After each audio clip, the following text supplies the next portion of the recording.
Hi hello this is Chakri. ఈరోజు మనం తెలుసుకోబోతున్నటువంటి విషయం రామసేతు ఎంతో కాలంగా ఒక కాంట్రవర్సీలో భాగంగా ఉంది. ఈరోజు మనం టైటిల్ చూడొచ్చు, ఇస్రో కనిపెట్టిన రామసేతు రహస్యం. ఇస్రోకి రామసేతుకి సంబంధం ఏంటి? Let us look into it. So ఇస్రోకి రామసేతుకి సంబంధం ఏంటి అంటే మనం ఇక్కడ ఒక ఫోటోగ్రాఫ్ చూడాలి. ఫస్ట్ ఆఫ్ ఆల్ దాని ద్వారా మనకి ఇస్రోకి రామసేతుకి ఉన్న సంబంధం ఏంటో తెలుస్తుంది. సో ఇప్పుడు మనం చూస్తున్న photograph, let me Zoom in. So ఈ ఫోటోగ్రాఫ్ తాజాగా ఇస్రో రిలీజ్ చేసినటువంటి ఫోటోగ్రాఫ్ రామసేతుకు సంబంధించింది. 2018 అక్టోబర్ నుంచి 2024 అక్టోబర్ 5 ఏళ్ల కాలంలో ఇక్కడ ఈ వాటర్ ఎప్పుడు కూడా షాలోగా ఉంటాయి, అంటే లోతు తక్కువగా ఉండేటటువంటి వాటర్. ఆ వాటర్ సముద్రంలో ఎప్పుడు ఒకసారి తగ్గుతూ ఉంటుంది లెవెల్, ఒకసారి పెరుగుతూ ఉంటుంది. తగ్గినప్పుడు లోపల ఉన్నటువంటి కొంచెం ఇంకా క్లియర్గా కనపడుతూ ఉంటాయి. సో ఈ 5 ఏళ్ల కాలంలో తీసినటువంటి ఫోటోగ్రాఫ్స్ అన్నీ క్రోడీకరించి అత్యంత క్లారిటీ కలిగినటువంటి హై రెజల్యూషన్ ఫోటోని ఇస్రో బయటపెట్టింది. సో 5 ఏళ్ల కాలంలో దీంట్లో ICESat అనే ఒక ఉపగ్రహానికి చెందినటువంటి టెక్నాలజీ అండ్ నాసాకు చెందినటువంటి లేజర్ టెక్నాలజీని ఉపయోగించి ఈ ఫోటోగ్రాఫ్ని బయటపెట్టింది. So what's new in that అంటే ఇక్కడ హై రెజల్యూషన్ మనకు కనబడుతుంది ఏంటంటే, ఇక్కడ మనం ఏదైతే రామసేతుగా చెప్పుకుంటూ ఉన్నామో, రామసేతు గురించి ముందు మనం చెప్పుకుందాం. దాని తర్వాత అసలు ఇస్రో బయటపెట్టిన ఫోటోగ్రాఫ్కి సంబంధించిన వివరాలు ఆటోమేటిక్గా మనకు తెలుస్తాయి.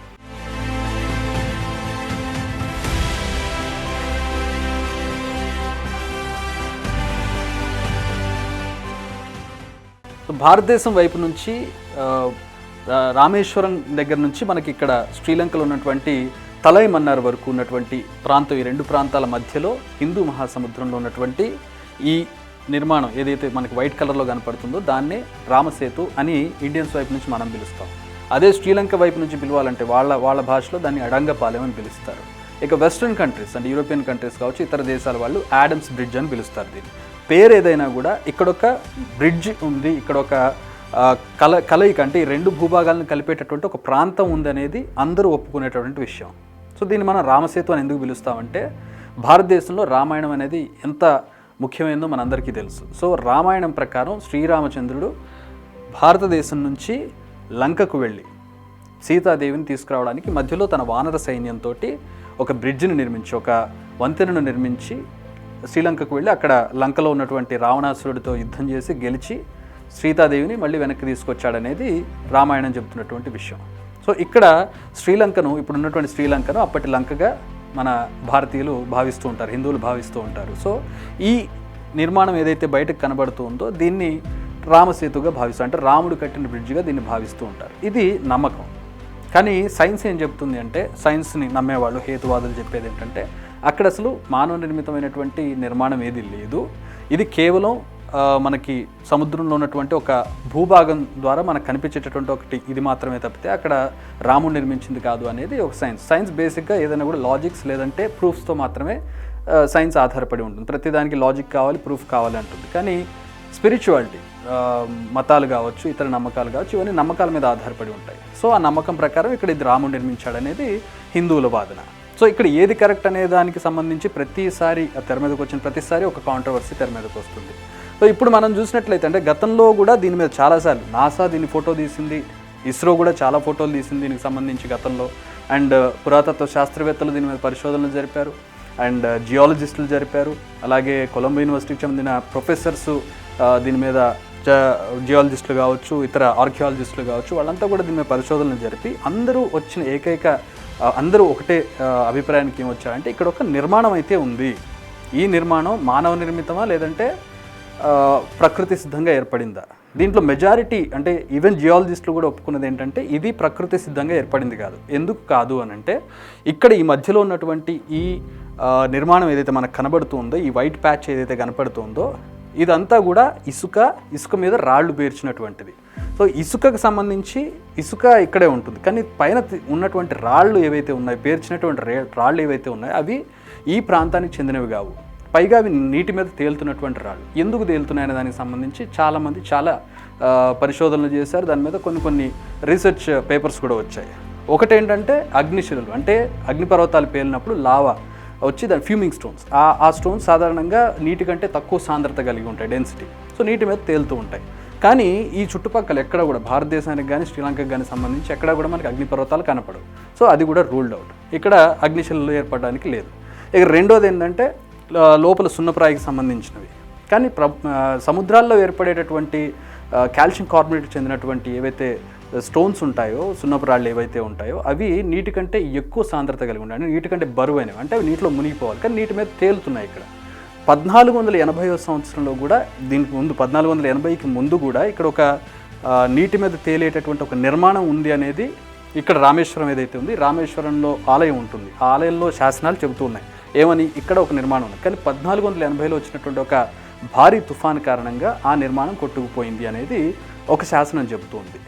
ఇక మనకి ఒక టెక్నాలజీ ఉంది, ఏ వస్తువు వయసు అయినా తెలుసుకోవడానికి కార్బన్ డేటింగ్ అని చేస్తారు.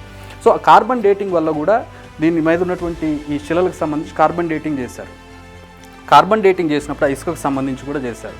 కార్బన్ డేటింగ్ చేసినప్పుడు తేలింది ఏంటంటే శిలల వయసు 7000 సంవత్సరాలు, ఇసుక వయసు 4000 సంవత్సరాలు. అంటే ఇసుక 4000 ఏళ్ల క్రితం ఏర్పడింది, అక్కడ ఉన్నటువంటి శిలలు 7000 సంవత్సరాల క్రితం ఏర్పడ్డాయి. కానీ ఆ శిలలు మాత్రం అక్కడికి ఎవరో తీసుకొచ్చి పెట్టారు, ఎవరు ఏర్పరిచారు, ఎవరు కట్టారు అనే దానికి సంబంధించి ఒక క్లారిటీ లేదు. సో కానీ అక్కడ మాత్రం ఇది మానవ నిర్మితం అనేది మాత్రం తెలుస్తుంది. ఇంకొకటి ఏంటంటే శ్రీలంకకి భారతదేశానికి మధ్యలో దాదాపు ఒక 30 కిలోమీటర్ల దూరం మాత్రమే ఉంటుంది. అండ్ ఇక్కడ ఉన్నటువంటి సముద్రం చాలా లోతు తక్కువగా ఉంటుంది, 1 నుంచి 10 మీటర్ల లోతు మాత్రమే ఉంటుంది. సో ఇక్కడ భూభాగం పైకి కనబడుతూ ఉంటుంది, చాలా దగ్గర రాళ్ళు కనపడుతూ ఉంటాయి.